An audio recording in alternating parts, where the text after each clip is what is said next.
There's a lot of talk at the moment about how Australia is lagging. And ADAPT, we talk about the vision for the future. How do we need to prepare Australia, Australian organisations, our people and our children best for the future that they're going to face? While I recognise that in many ways Australian organisations and indeed some of the technology vendors themselves are kind of lagging in their thinking and mindsets and approaches to things, I would also say that we have seen a shift, right? Yes, there's been a big focus on mining, oil and gas. We saw the mining boom. Many said a lot of the money we made from that was squandered. We didn't invest effectively for that.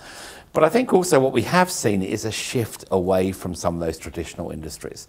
Much more a focus around services, particularly in New South Wales, for example. We have tried to change our organisations' thinking, developed our people, enabled new ways of doing business and so on from a services point of view.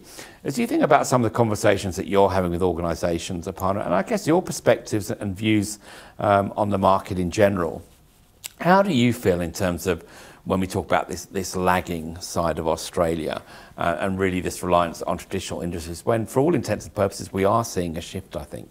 Yes. Man, I feel Australia historically has been innovative, and we have given a number of innovations to the world that everyone is using today. And I think there is essential ingredient there for us to transform and move towards this new momentum and new leap of growth. But a lot of it has to come from the services sector. Today, if you look at the GDP, the contribution of services sector is 70% to the GDP. And technology as a centerpiece plays a very pivotal role in making the services sector highly profitable, disruptive, and putting Australia on the world map in terms of a competing country when it comes to technology-led innovation. And for that, we need a certain level of change within the large organizations. We are already seeing a shift in terms of new emerging companies growing up in terms of the startup ecosystem, and the government is taking initiatives in that area. But it is still the large corporations who need to make a massive shift, because we have been doing things the same way for past 20 to 30 years, and you have been in the industry for a long time, you would agree. And those ways, those legacy systems, processes do not work today, and they are definitely not going to work tomorrow. And if we want to thrive and be prepared for 2030, then we definitely need to look at digital innovation and digital transformation as a mindset rather than a goal or a process. So that is my thinking. But of course, you have had so many interactions about digital transformation in last few years within Australia. What is happening? What are people thinking about? Yeah, it's interesting because we've looked at the old ways of measuring success for many years. We've looked at things like ROI, return on investment, TCO, total cost of ownership. And when we start to think about this whole concept of transformation, it's not a kind of one-off. It's something we just do now. Many organisations that I talk to within the Australian New Zealand marketplace are somewhat jaded with the whole term. I asked the question at our CIO Edge event in September, how many of you would be happy if you never heard the word digital transformation again? And I think I got about 80% of the audience put their hand up. Yeah, exactly. So there's this real level of, I wouldn't say dissatisfaction, but they're just a bit over it. They recognise that they have to transform, they have to keep transforming. So when we think about this, it's much more now about how we can continually execute. So what's our digital execution strategy from a long-term point of view? So as we think about how the industry, how the country, how organisations need to evolve, it's really coming back to, in order to allow us to do that, how can we continually execute? And there's kind of four things that I look at when I think about that ongoing need to execute on those transformation journeys. And it's how do we innovate? So what technologies, what processes, what approaches do we need to take to innovate more effectively? How do we then automate? Leverage things like AI, machine learning, robotics. How can we automate a lot of the processes and ways we've done things?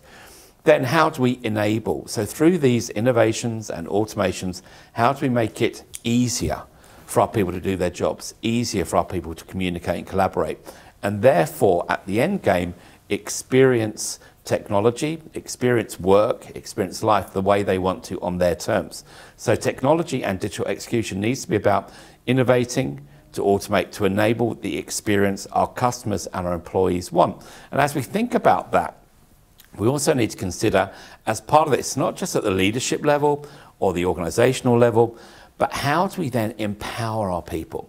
So we're giving them the experiences. Now, how do we empower them to do the things they need to do to help us meet our objectives as leaders, and then also make sure we're aligning with our organizational business outcomes? So think about that kind of empowering execution piece. I think it's been really important, and as one of the ADAPT core themes for the next 12 months. So what I gather is that you're saying that digital transformation is a given, and for digital execution, we really need to start thinking about how we drive, how it begins and ends with people, right? Absolutely. Yep. And tying back to the core business outcomes. All right. So in that way, it's interesting because we've had, from all the conversations that we've had in last 8 years with the C-level executives and at ADAPT, and at our events, workshops, roundtables, one-to-one conversations, we literally distilled all the challenges, drivers, priorities of these leaders and came up with 12 core competencies which we believe can really help Australian organizations to execute a digital strategy with people and very effectively. And we have categorized them into 3 broad areas, which you've also touched upon. The first one is empower. Yep. How do you not just empower your own team, but you're empowering, how do you empower your leadership? How do you empower your stakeholders internally and externally? How do you empower your partners? How do you empower your own teams and every individual within an organization to do their work effectively, to experience new technology effectively, to harness and do their work in a more enjoyable fashion and remove the redundancies and mundane work tasks. And third, to make really critical business decisions, which means that empowering as a competency has 4 different categories of sub-competencies. I will not go into the detail, but it is definitely about building trust, embedding security, and using tools of collaboration and communication to empower people, along with data as a common fabric that runs through the enterprise so that everyone can make those small and big decisions on a daily basis, and hence tearing down all the silos that exist today within the organizations. The second category is to engage. Now, engage is what we see as one, how you engage with everyone that you're working with, cross-collaboration teams, with your partners outside the company, how you engage in different processes that you have today to evolve them continuously for operational effectiveness. How do you engage in building an ROI for technology for today and for tomorrow so that you measure the outcomes of IT initiatives which are more valuable than rather just measuring them from a matrix point of view. And then the third and foremost important category is transform. Now, what we advise is transformation is not a destination, and it is a journey, and it is going to be a journey for the rest of our lives, because the way our world looks today is not going to be how it looks tomorrow. And once you transform to one milestone, you will have another milestone to transform to. So within that transformation, we talk about how do you yourself transform as a business leader? How do you transform your organization's mindset to adopt critical thinking, to innovate? And how do you transform the customer journey and experiences? And how do you transform the employee experience? So with these 3 core competencies, we are hoping to create research, advice, toolkits, user case studies as to how progressive organizations are using some of these core competencies together, not in isolation, to make digital transformation an everyday thing rather than have to think about it, have to hear it again and again and again. Everyone has been told that this is what you have to do, but we are going to tell them how do you do it and simplify it for them. So in 2020, our ADAPT theme for empowering execution will have these 12 core competencies as the core base for our events, for our research and advice, and for our conversations with the C-level peer community that we host every year at ADAPT conferences. So that is the end user part of it. But what about vendors? You know, they form such a big part of the ecosystem. How are you seeing their contribution? Has it changed? Has it evolved with with all your years of experience working with the technology vendors? What has changed, if at all? Yeah, it's interesting, Ivana, because if I think about a lot of the conversations I've been having, you know, with CIOs, CFOs, CISOs, in groups and individually as part of our research and advisory services here at ADAPT, it's really not changing as it should do. All right, so we talk about transformation, we talk about execution, we talk about empowerment, but most of the global technology vendors have a very centralized view of the world, centralized view of their products and their services, which they try to push down to other regions, other global divisions, where situations are different, adoption levels are different, maturity is different.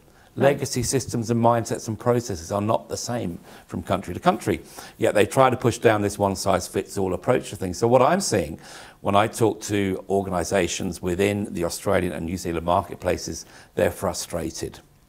Right? They need more help from their technology vendors, not just in terms of differentiating product A from product B, screen size C from screen size D, but what does it really mean? What do their technologies, their services, their products, their solutions actually mean as we think about how organizations themselves need to transform, how organizations themselves need to empower execution at a very holistic level you talked about across their organizations. So how do they actually align with that more effectively? And I think some of the challenges that we see with technology vendors, and it's not unique to Australia. You know, I've had global roles and looked at technology companies all over the world, and you will hear a story at the top. You know, we are the best provider for all your kind of solution needs in the cloud, for example. But then you get down to the bottom of the organization, to the sales team, not necessarily the bottom, but to the sales team, and they're still gold on selling widgets. Right? So if your people at the coalface talking to your customers are focused on and gold on selling widget A versus widget B, they're not going to have those rich conversations. Yes. They're not going to think about business outcomes. They're not going to help your customers empower execution across their organizations either. So I think what I really want to see a lot more from technology providers in this marketplace, and we're writing a lot of research about this, we're giving them advice, we're talking to leadership teams within technology vendors about the conversations they need to be having, is how can you help your customers deliver the outcomes they're being tasked to provide to their organization. And it's not about ROI, it's not about TCO. They're important. It'll always come down to cost at some level of the conversation. But make it about that whole execution piece and how you're going to enable them to get beyond sort of legacy mindsets, really focus on business priorities and set the right expectations for those technologies, for those capabilities that the tech vendors are actually providing. Oh, yes. So that so much resonates with the conversations that I've had wherein people go and say that, you know, we did adopt a particular emerging tech and it failed. And if you dive deeper, it was the expectation that was set wrong. So, because the new technologies are going to take time. What we do not understand is, I was having a very interesting conversation with one of the solutionists at an emerging tech provider, a product company, and she said most of the people who shift their workloads to cloud, they do not change their processes at all. And that leads to increased costs because you are actually not optimizing the processes, which is a core fundamental of moving your workloads to cloud. And that has not been taught to them by the technology vendor. So because they are still selling technology and they're not selling the solution. They do not have the pulse of the problem. So the most effective way of doing things is what the end users are really seeking help with from these technology vendors. And as an ecosystem, I think unless and until the technology vendors, what I hear from you, unless and until technology vendors step up to take that responsibility to really ensure and enable success for their customers, they will not survive in the long term, because new companies are always going to come up, and we are seeing new engagement models coming up. We are seeing new roles coming up, which are with new companies wherein it is all about success of the customer rather than selling a technology. So I think it's very important for the large and traditional corporations to get into that mindset of how they are really contributing to the business outcomes, like you said before. Yeah, that's a really good point, isn't it? Because I think at the end of the day, tech vendors, all organizations, they talk about partnerships. Okay, we want to have a partnership with you. We're partners with you. But to be a partner, you really need to understand your customer's business. Yes. You really need to understand their priorities. You really need to be able to talk the talk in terms of the conversations you're having with them beyond the products. So as a partner, you're in it together. Yes. You've both got skin in the game.